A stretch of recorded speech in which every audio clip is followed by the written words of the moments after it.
예수를 믿으면 모든 고난도, 모든 어려움도, 질병도 다 떠나간 줄 알았습니다. 그런데 예수를 믿고 나서 많은 사람들이 어려움과 고난을 겪으면서 참 힘든 생활을 하는 것을 우리가 보고 또 본인들도 겪고 알고 있을 것입니다. 성경에는 어떻게 기록이 됐을까요? 하나님의 아들 예수 그리스도가 메시아로 오셨는데 그 이사야 선지자는 13가지로 예수님이 하나님의 아들이 고난을 받고 이 땅에 태어나셨다가 십자가에서 고난을 받고 죽으신다는 것을 성경에 기록되어 있습니다. 그래서 메시아가 이 세상에 영광을 받으시기 위해서나 영광으로 오신 것이 아니고 멸시와 실어버림과 간구와 질고와 슬픔과 아픔과 징벌과 고난과 찔림과 상함과 징계와 채찍과 죽임을 당하신다고 13가지로 기록되어 있습니다. 구약 성경에만 그런 것이 아니라 오늘 읽은 우리 본문의 신약 성경에도 수없이 사복음서가 다 예수님의 고난을 생생하게 묘사하고 있습니다. 우리가 이 사순절 기간 동안 이 십자가의 고난에 대해서 우리는 정확하게 알아야 되고 도대체 왜 우리는 고난을 받고 살아야 되는가? 왜 우리는 억울함을 받고 살아야 되는가? 예수 믿는데 왜 우리는 억울하게 살아야 되고 멸시를 받아야 되고 질고를 받아야 되고 고난을 받아야 되고 그렇게 살다가 다른 사람들은 다 세상을 즐기고 오락도 하고 세상에서 쾌락도 누리고 별세를 다며 사는데 우리 예수 믿는 사람은 왜 이렇게 정직하게 살고 깨끗하게 살고 성실하게 살아도 고난을 받아야 되는가? 우리는 구약과 신약의 성경이 십자가의 고난에 대한 의미를 우리는 잘 깨달아야 된다는 말입니다. 그래서 오늘 설교 제목이 뭡니까? 십자가의 고난. 사실 여기다가 복음이라는 말을 제가 하나 붙이려고 그랬는데 제목이 너무 이상해질 것 같아서 그냥 십자가의 고난. 지난주에는 설교 제목이 뭐였습니까? 십자가의 사랑. 참 기억력도 좋으시고 또 믿음도 좋으신 것 같아요. 마틴 로이드 존슨 목사님은 이렇게 말씀을 하셨습니다.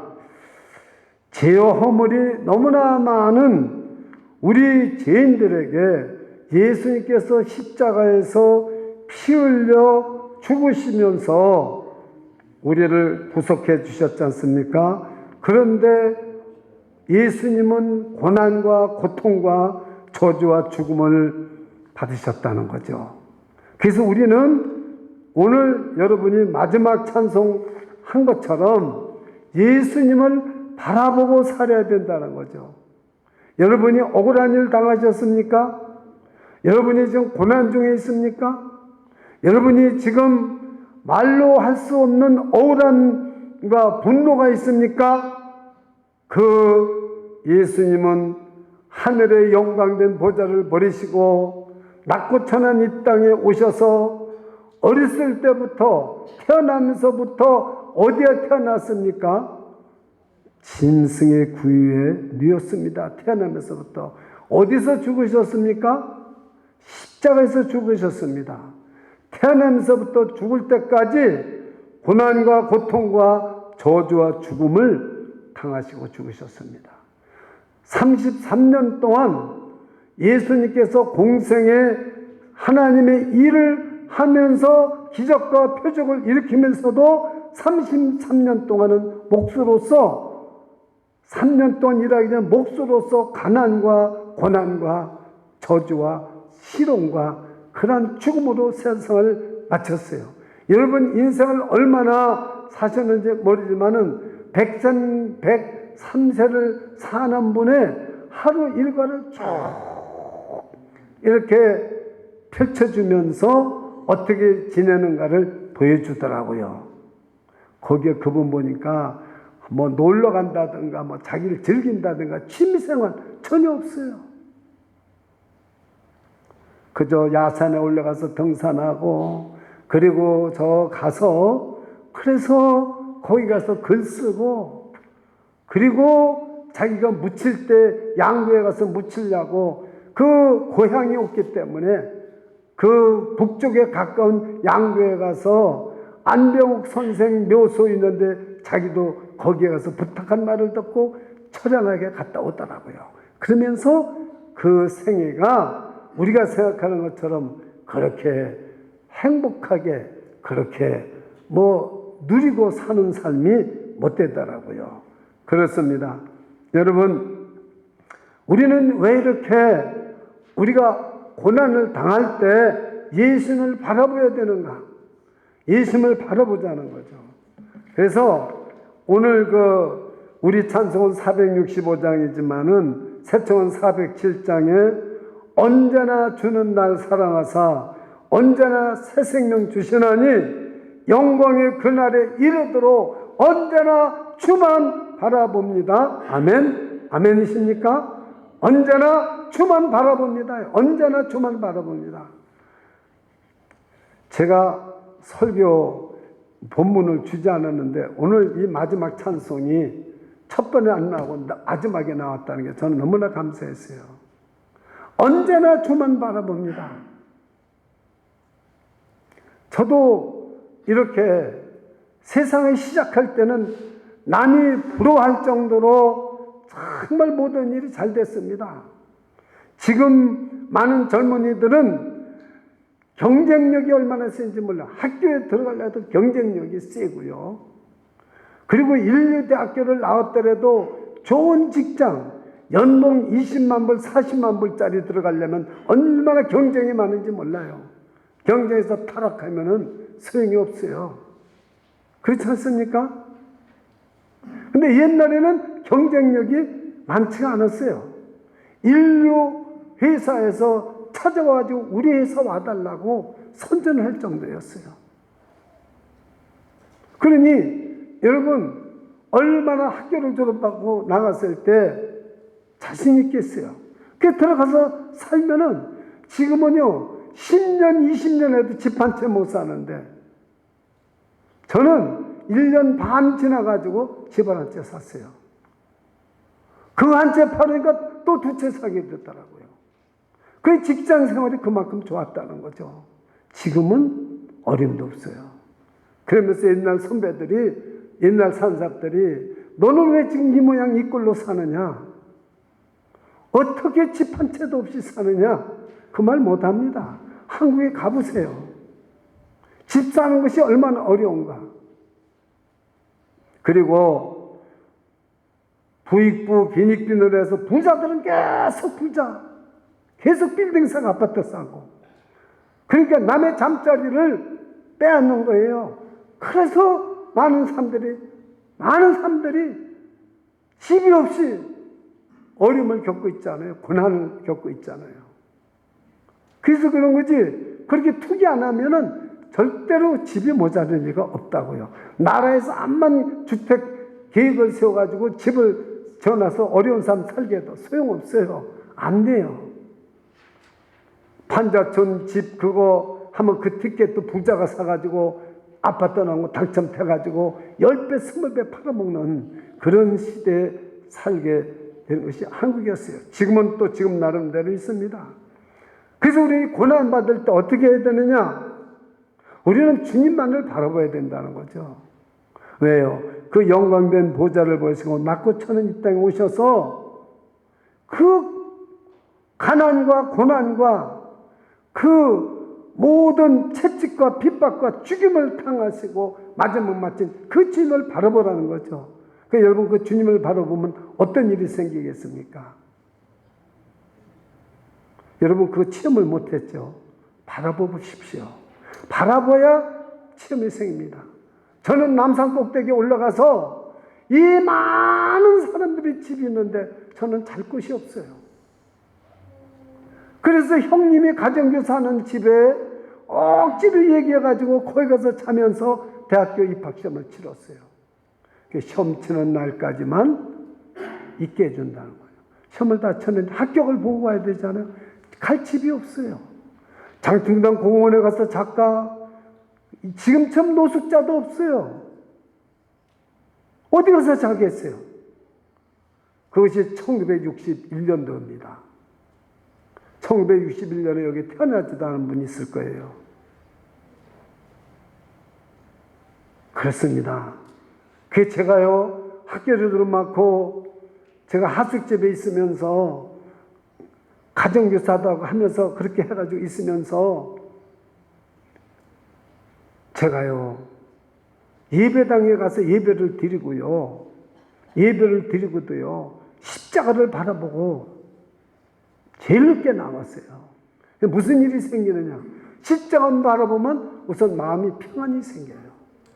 그리고 이렇게 죄가 많은 나 같은 죄를 위해서 예수님이 나를 위해서 대신 가난하고 고난을 받으시고 채찍에 맞으시고 십자가에 죽기까지 하셨다는 생각을 하면은 마음이 찌릿하고 아파요. 근데 놀라운 사실은 그렇게 하고 회사 가든가 그렇게 하고 뭐 내가 비즈니스를 할 때든가 예수님만 바라보는 믿음의 눈으로 예수님을 바라보는 거예요. 물론 여기 우리 교회처럼 예수님 사진도 있는 교회가 있지만 거의 없었어요. 십자가밖에 없었어요. 전 십자가만 바라봤어요. 그때 십자가가 앞으로 나오더라고요. 어쨌든 그렇게 한번 가면 문제가 다 해결돼요. 여러분 오늘서부터 한번 해보세요. 예수님만 믿음의 눈으로 바라보십시오. 내게 있는 문제가 어떻게 되는가? 저는 그걸 체험했어요. 일찍이 안수 집사 때 그걸 체험했어요. 집사 때. 집사 되기 전부터 체험하고 집사 때도 체험했어요. 저는 소화가 잘 안 됐습니다. 늘 공부를 할 때도 소화가 안 돼서 소화제를 먹으면서 공부했어요. 왜냐하면 밥은 많이 먹는 데다가 시험 공부를 해야 되니까 잠을 자지 말아야 되니까 계속 잠하는 약을 먹었어요. 그때는 나이가 18, 20살 때니까. 그게 이 소화가 될 리가 있어요? 위가 망해져서. 그러니 이제 좋은 직장에 다녀도 항상 극극하는 거예요. 난 이렇게 건강하신 분들 보면 참 부러워요. 그런데요, 예수님만 바라봤어요. 십자가만 바라봤어요, 계속. 그러면서 주님은 나 위해서 고난을 당하시고 어려움을 당하시고 멸시 천대를 받으시고 시람을 당하시고 찢기시고 피해 돌아가셨다는 것, 그걸 늘 생각했어요. 근데 어느 날 갑자기 약도 안 먹었는데 이 위장이 깨끗하게 났어요. 할렐루야. 지금까지는 없어서 못 먹어요. 요즘은 없어서 못 먹어요. 그런 정도로 소화력이 좋아졌고 소화제 먹지 않고 그렇게 살았어요. 여러분, 왜 예수님만 바라보라고 마틴 로이드 존슨 목사 그런 말을 했을까? 저는 그때 당시에 몰랐어요. 이번에 설교 준비하면서 그걸 찾아냈어요. 마틴 로이드 존슨 목사가 십자가를 바라보라는 거예요. 이 사순절에 특별히 여러분 십자가를 바라보라는 거예요. 예수님만 바라보는 거예요. 주님만 바라보라는 거예요. 어떤 일이 일어나는가? 사랑하는 여러분, 오늘 여기서 십자가의 길은 어떤 길인가 하는 것을 우리가 알아야 됩니다. 십자가의 길은 심판과 저주를 받아야 될 우리들에게 제사함과 구원의 은혜를 우리에게 가르쳐 주시는 길인 것을 믿으시기를 축원합니다. 이것이 십자가 고난의 길입니다. 그렇습니다. 아담과 하와가 불순종으로 말미암아 영혼의 죽음이 왔어요. 영혼의 죽음이 그들을 사로잡고 있어요. 살지만은 지금도 많은 사람들은 죽음이 사로잡고 있는 사람들 많아요. 소망이 없다. 대개 우리 소망이 없다 이렇게만 생각하잖아요. 아, 나는 왜 이렇게 소망이 없지? 죽음이 사로잡고 있어서 그렇습니다. 죽음이라는 그 세력이 우리를 사로잡고 있으면 소망이 없어집니다. 그게 자포자기합니다. 인생을 자포자기합니다. 나는 그 103세 사는 교수님이 왜 저렇게 매일 일기를 써서 오늘이 만약에 3월 12일이라면 2022년 3월 10일 일기를 꺼내놓고 지금과 오늘 일기를 쓰면서 뭐가 달라졌는가를 체크하고 나가는 거예요. 그러니까 그 소망이 있는 거예요. 계속. 그분이 예수를 너무 잘 믿은 거예요. 젊었을 때 나가서 설교도 많이 하고 목사가 아닌데도 여름에 그 농촌으로 이런 데로 다니면서 그러니까 어떻게 되겠어요? 그분이 믿음이 있고 늘 예수님을 생각하는 거예요. 그러니까 철학자지만 진짜로 바른 생활을 하는 거예요. 인본주의에 묶여 있지 않고. 만약에 그분이 죽음에 묶여 있다면 103세 못 삽니다. 제가 여러분에게 단언합니다. 여러분 장수 오래 하고 싶으면은요, 죽음에 사로잡히는 사람은 죽습니다. 제 친구 중에 하나가 고등학교 때부터 시험이 어려워서 죽겠네. 그러니까 그 죽겠네 소리 하지 말라고 그런 걸 친구들도 말하고 선생님도 말했어요. 근데 늘 죽겠네 그래요. 죽겠네. 근데요, 제가 너무나 이렇게 옆자리에 앉아서 친하니까 저는 그때 당시에는 학생 때 예수를 안 믿었습니다. 근데 제 하숙집 옆에 예수를 잘 믿는 김신일이라고 있는데 노무현 대통령 때 부총리를 했습니다. 부총리까지 올라갔어요. 이름이 별명이 목사입니다. 항상 성경 끼고 다니고. 그래서 내가 물어봤어요. 그분이 저보다 2년 선배인데, 형, 예수가 그렇게 좋아? 그럼 예수 믿으면 소망이 많지. 그러니까 내가 그러면 죽음도 두렵지 않느냐 그러니까 안 두렵지. 예수 믿으면 죽음이 나를 못 사로잡아. 난 그때 예수 믿지 않는데도 그거 참 신기하다 그랬어요. 근데 그 제 친구가 또 얼마나 저하고 운동을 같이 했는데 학교 대표 선수로 나갑니다. 저는 나가서 지는데 이 친구는 지는 법이 없어요. 항상 1등해요. 운동으로. 그런데 제가 서울에 올라와서 학교를 다니면서 제일 먼저 졸업하고 그 친구한테 전화를 걸었더니 그때 당시엔 셀폰이 없었습니다. 집 전화 걸으면 다 어머니 있고 뭐 형들 있고 다 있어요. 간암으로 독일까지 갔다 왔는데 죽었다는 거예요. 맨날 죽겠다. 맨날 죽겠다. 죽음의 영이 사로잡혀 있어서 그런지는 몰랐지만 그렇게 빨리 젊은 나이에 독일까지 갔다 왔는데 살지를 못하고 독일의 병원까지 갔는데 관에 시체가 들어있어가지고 김포공항에 도착해서 장례를 치렀다는 거죠. 여러분, 죽음에 사로잡히는 사람은 너무나도 죽은 사람 너무 사모하지 마세요. 그러니까 여러분이 죽은 사람을 생각할 때도 아브라함과 이삭과 야곱이 살아있는 사람입니까? 죽은 사람입니까?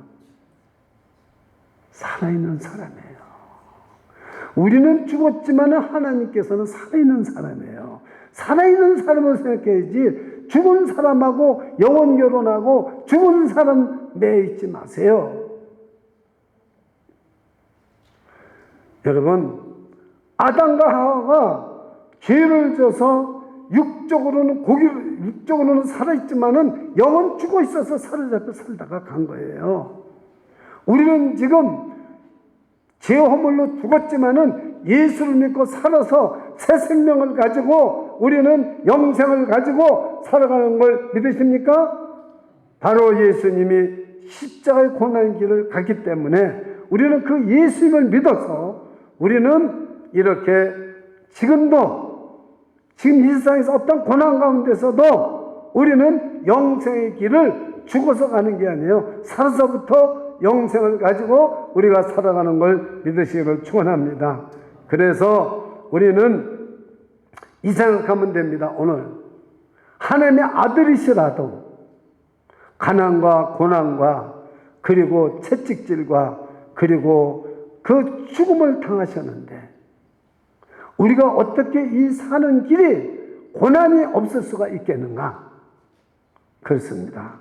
우리는 바로 오늘 이 본문에서 그것을 생각해야 돼요. 자, 그 이사야서만 13가지로 고난이 있는 게 아니라 오늘 본문을 읽어보겠습니다. 제가 1절부터 이에 빌라도가 예수를 데려다가 채찍질 하더라. 군병들이 가시로 멸관을 엮고 그의 머리에 씌우고 자색 옷을 입히고 앞에 와서 가로되 유대인의 왕이여 편할지어다며 손바닥으로 때리더라.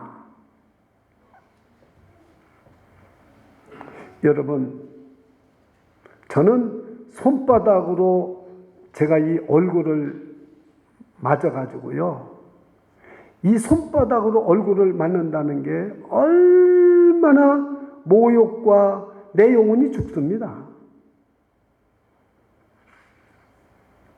저는 이걸 맞아봤어요.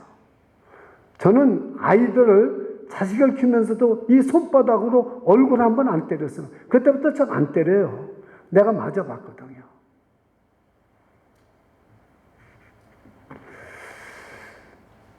제 중학교 때 생물 선생님이 맹선생님인데 우리 큰 누님의 남편이 맹선생이에요. 초등학교 교장하다가 공산당에 의해서 죽었습니다. 근데 이분이 좌파요. 선생님이 생물 가르치는 선생님이 맹선생인데 좌파요. 공산당이에요. 나를 원수같이 여기는 거예요.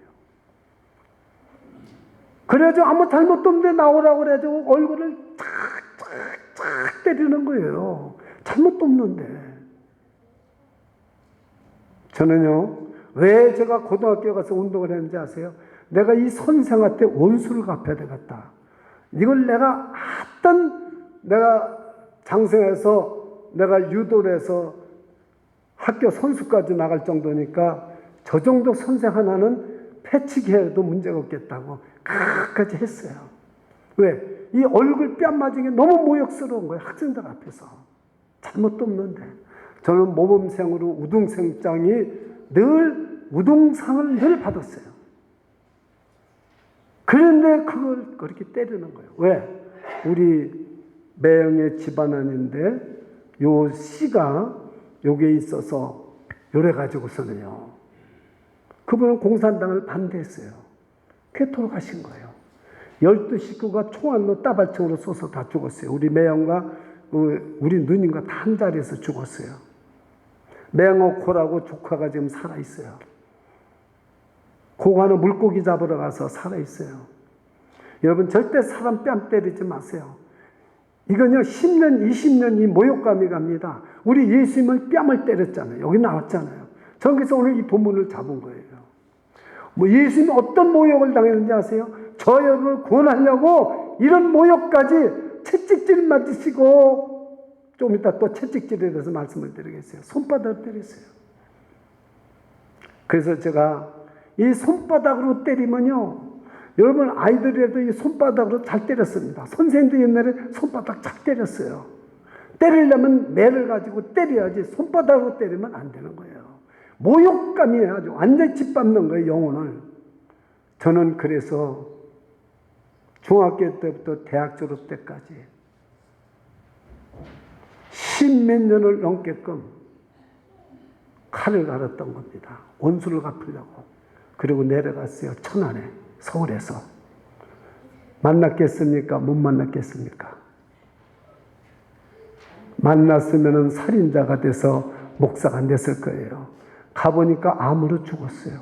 원수 갚을 필요가 없는 거예요. 저는 거기서 충격을 받았습니다. 그리고 제가 언제 이 모욕감이 없어지는 줄 알아요?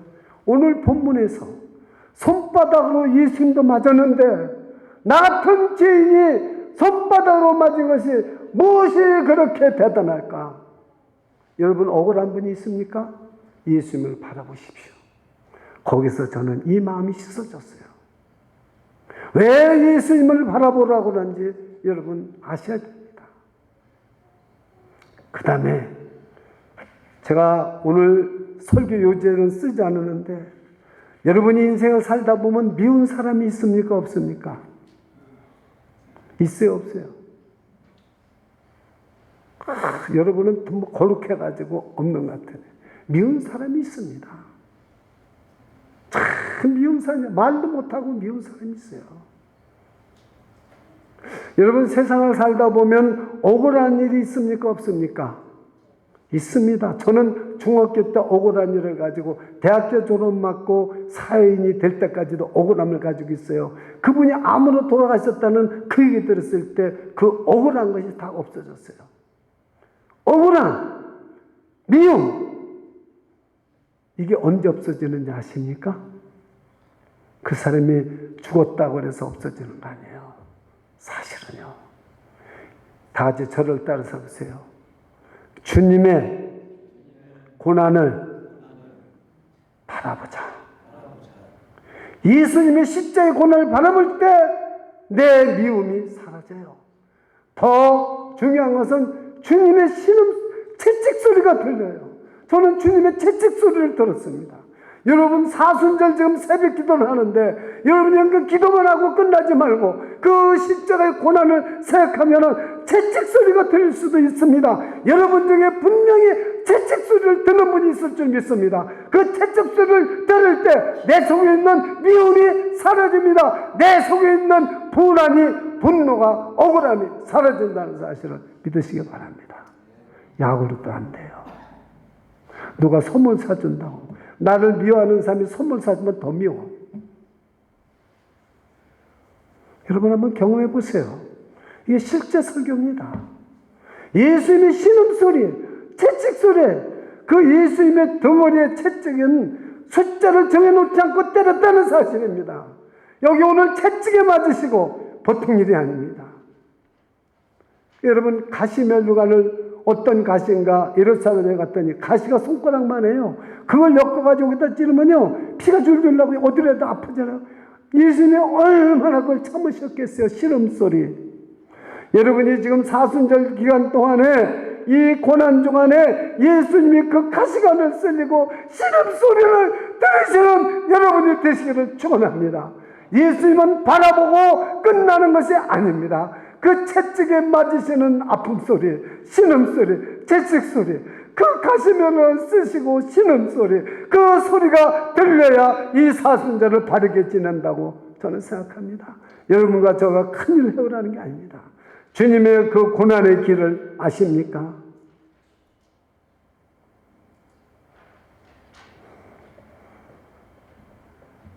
제가 목회를 하면서 가장 힘들었던 일은 제가 화요일날마다 상담을 했습니다. 기독교 방송에서 생방송으로. 그래서 그 생담하는 분을 만나자고 해서 제가 후러싱 모처에서 만났습니다. 그 얘기를 하는 거예요. 저한테요. 자기 남편이 태권도를 하기 때문에 자기를 때린다는 거예요. 경찰에 신고하려고 해도 내가 이 아들을, 자기 아들을 넘어서면서 이 아들까지 충격을 줄까봐 자기 아버지, 남편이 붙잡혀가고 아들과 자기하고 격리돼서 살면은 이 아들에게 영향을 줄까봐 신고도 못한다는 거예요. 똑똑합니다. 얼마든지 영화에서 남편이 자기를 때린다고 신고할 수 있는 사람인데 그래서 신고도 못하고 이래서 저에게 만나자고 그런 거예요. 그 얼마나 억울합니까? 얼마나 분노가 있고 얼마나 미움이 많습니까? 그분에게 제가 그 커피 한 잔 마시면서 제가 얘기해 준 말이 무슨 말인지 아십니까? 요한복음 19장 1절로 3절을 읽어보세요. 예수님은 하나님의 아들이신데 이렇게 정말로 채찍의 이 첫째 줄에 채찍질 하더라. 채찍이 맛있었습니다. 숫자도 정하지 않고. 그래서 덩어리가 다 살이 묻어나고, 저와 지금 성도님을 구원하기 위해서 예수님은 채찍질에 맞으셨습니다. 그가 찔림은 우리의 허물을 인하여, 그가 상함은 우리의 죄악을 인하여, 그가 징계를 받음으로 우리가 화평을 누리고 채찍에 맞음으로 나음을 입었도다. 그래서 이 아픈 상처 낫게 해주신 거예요. 그리고 손바닥으로 때리더라. 그러면서 제가 여러분에게 말한 간증을 또 해줬어요. 이분이 말씀을 들으면 눈물을 여기 계속 흘려요. 계속 눈물을 흘려요. 그러면서 제가 도와줄 길이 없어서 참 미안합니다. 그러니 경찰에 신고한다 그러면 내가 다 해주는데 그것도 못한다고 하고, 이분을 보내는 제 마음이 얼마나 아프겠어요. 그래서 제가 도움이 못 돼서 미안합니까? 아닙니다. 저는 오늘 목사님의 말씀을 들으면서 제가 기독교 방송국 지금까지 상담한 중에서 오늘 상담이 가장 좋았습니다. 목사님 고맙습니다. 안녕히 가세요. 저는 상담자의 전화번호도 안 묻습니다. 저는 언제나 하면은 전화가 와가지고 제 전화도 해가지고 어디서 만나자 그러면 그 장소에 딱 나갑니다. 그리고 전화번호 묻지도 않아요. 왜? 상담자는 더 알 필요가 없는 거예요. 거기에 다니는 교회도 있을 거고 뭐 다 있을 거 아니에요. 그리고 났어요. 제 전화번호는 압니다. 제 전화번호는. 그로부터 몇 달이 지났는데 전화가 왔어요. 목사님, 기적이 일어났습니다. 그게 무슨 기적인데요? 저는 이제 매 맞지도 않습니다. 저는 매 맞지 않는다는 거예요. 그리고요, 우리 남편이요, 변화가 일어나가지고 그냥 맞으니까 너는 이렇게 내가 때려도 경찰에 신고도 안 하느냐. 이분이 한마디 했답니다.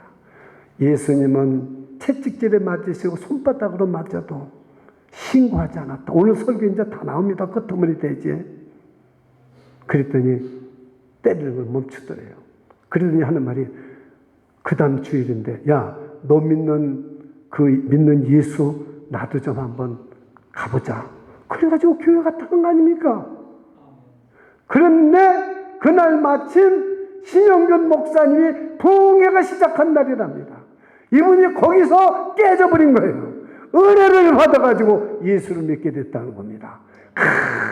이런 땐 딴천 박수 나오는데, 그래가지고 이분이 정말로 남편이 예수 믿으니까 때리는 것도 없어지고, 얼마나, 지금 저는 천국을 누리고 살고 있습니다. 그때 그분한테 하는 말씀이, 채찍 소리를 들으세요. 당신이 맞을 때 채찍 소리를 들고, 맞을 때 예수님도 손바닥으로, 그것도 로마 군병한테 맞았습니다. 하나님의 아들이 12형 더되는 영을 대동해서 저것들을 다 죽일 수도 있고 멸망할 수도 있지 않겠느냐. 그런 분이 맞으셨습니다. 여러분, 복음은 언제나 멸시와 천대와 핍박과 죽음을 말하고 있습니다. 12제자 다 순교했어요. 우리나라 주기철 목사, 손혜원 목사 다 순교했습니다. 우리는 순교를 못할 망정 십자가의 고난의 길은 알아야 될 거 아닙니까? 그래서 오늘 이 말씀을 제가 설교하는 거예요. 우리에게는 예수를 믿으면서, 그 예수님께서 아무든지 나를 따르거든 자기를 부인하고 제 십자가를 지고 나를 쫓을 것이니라. 믿으십니까? 그러면 내 십자가는 뭐냐 이거죠. 내 십자가는. 제가 새벽 기도 때 설교한 적이 있지만은, 여러분, 내 십자가가 뭔지를 꼭 알아야 됩니다. 오늘. 여러분, 예수님만 십자가를 지고 가는 게 아니라 저와 여러분에도 십자가 있다는 것입니다. 주일날 돈 벌어야 되는데 교회 가려고 하면은 내가 포기를 해야 되잖아요. 돈 버는 거를. 그게 십자가입니다. 예수를 믿고 따라가는데 희생해야 될 것들이 이게 십자가예요. 눈에 보이는 십자가가 아닙니다. 세상의 오락이나 쾌락거리, 나쁜 짓을 얼마든지 할 수 있는데 예수 믿기 때문에 술 먹는 거, 나쁜 짓 하는 거 다 끊어버리는 거, 이게 여러분 십자가입니다. 어떤 때는 기독교가 목숨을 걸어야 될 때도 있습니다. 그래서 선교사들이 목숨 걸고 나가서 중국이나 저 이슬람권에 가서 전도하다가 선교하다가 죽잖아요. 그게 십자가입니다.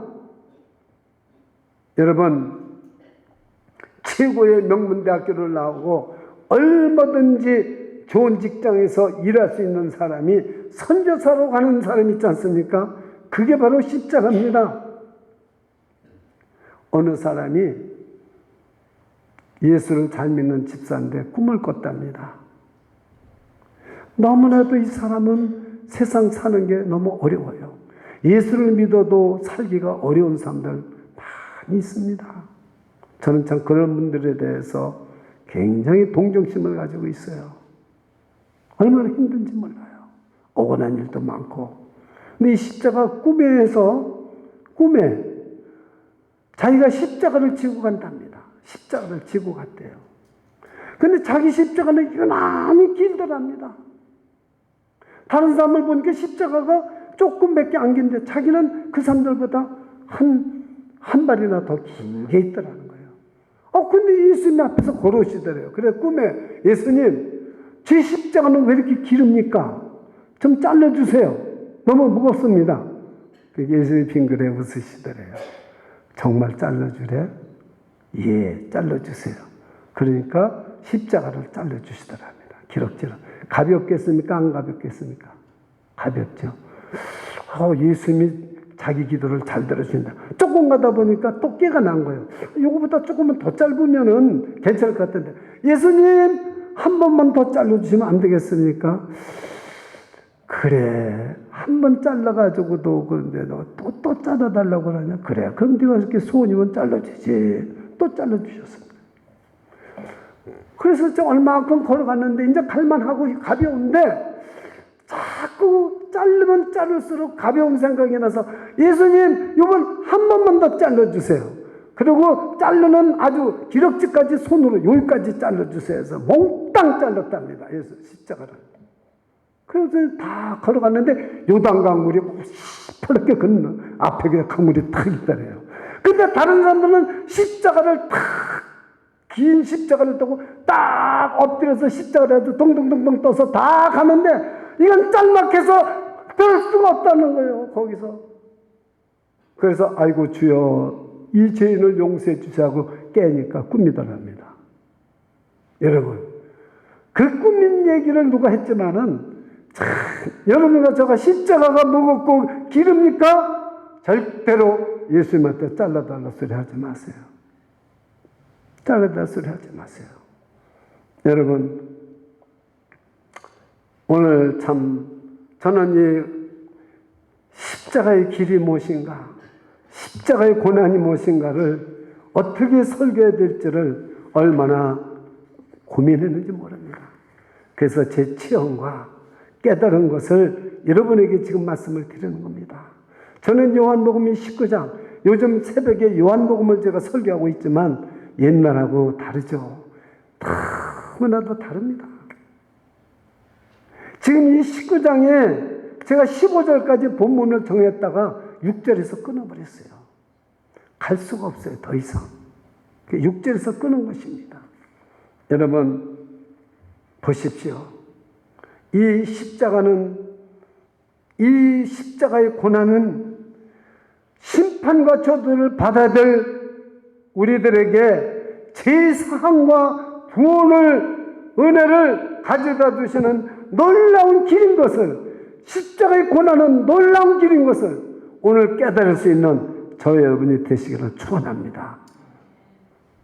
두 번째, 이 십자가의 고난은 우리들이 이 고난을 통해서 하나님의, 예수님의 그 깊고 높고 위대한 사랑을 우리에게 보여준 겁니다. 사랑을. 고난이 우리에게 사랑을 보여주신 것입니다.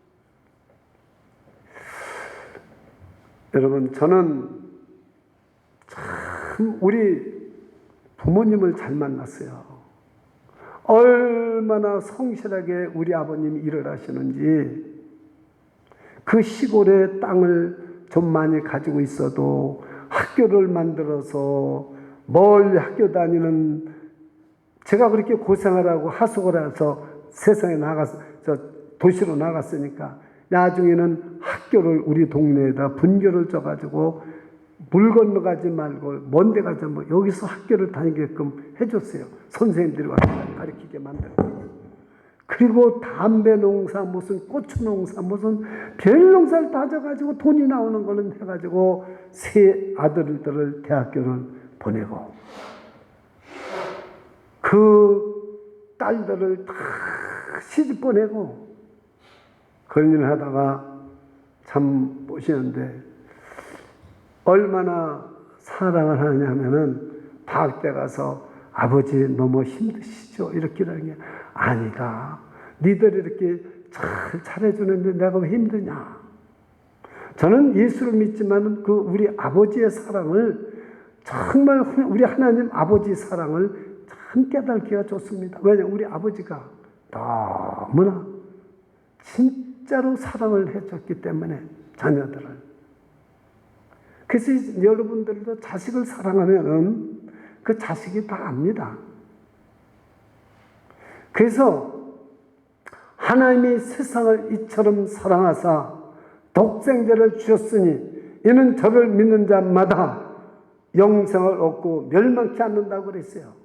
그러면 그 사랑이 무슨 사랑이냐? 아가페의 사랑이에요. 제가 뭐 다른 이야기는, 더 이상 다른 사랑 이야기는 안 하겠습니다. 여러분이 잘 알기 때문에. 우리는 혈통적인 사랑도 있고 친구의 사랑도 있고 다 있지만은, 중요한 것은 이성 간의 사랑도 있지만 아가페의 사랑, 이 하나님의 사랑을 아가페의 사랑이라고 합니다. 이 아가페의 사랑은 어떤 사랑이냐? 무조건적인 사랑입니다. 저 여러분이 지난주에 연약할 때 경건치 않은 삶에서 예수 그리스도께서 제가 받아야 될, 우리가 받아야 될 형벌을 대신 받으시고 십자가에서 돌아가셨습니다. 믿으십니까? 우리가 죄인됐을 때 그리스도께서 죽으심으로 하나님의 사랑을 확증하셨습니다. 믿으십니까? 이게 아가페의 사랑이에요. 아가페의 사랑. 그렇습니다.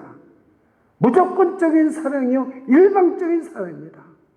저와 여러분이 하나님을 사랑해야 되지만 사랑하지 못한다 할지라도 하나님은 저와 여러분을 일방적으로 끝까지 사랑하시는 걸 믿으시기를 축원합니다. 이것이 왜 그러냐? 십자가의 고난의 길을 가서 저와 여러분을 구원했기 때문에 저와 여러분을 끝까지 사랑하는 거예요. 우리가 좀 잘못해도 다 주님께서 은혜를 주셔서 돌아오게 만들고 끝까지 사랑하는, 그것이 바로 십자가의 고난의 길이라, 고난이라는 것을 깨달을 수 있기를 축원합니다.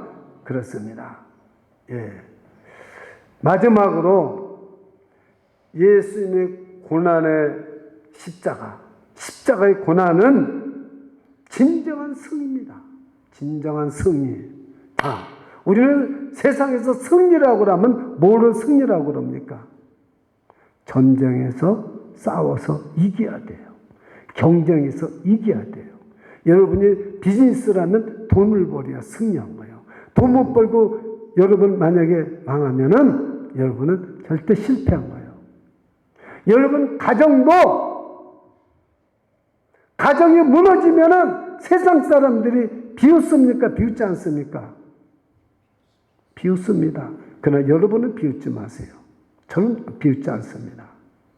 그게 무너진 가정일 뿐인 거예요. 회복시키는 거는 누가 해주십니까? 주님이 해주시는 거예요.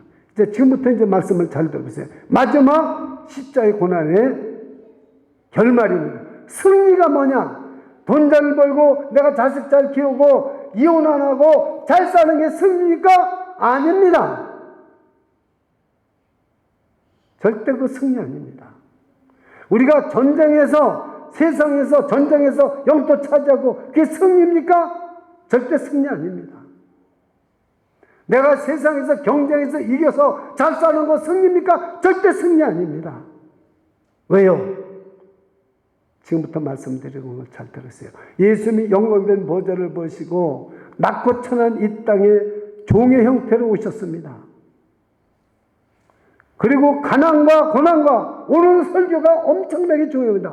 가난과 고난과 그리고 채찍과 모든 조롱과 손바닥을 때리고 채찍질 당하고 모든 걸 하고 핍박을 당하고 죽으셨습니다.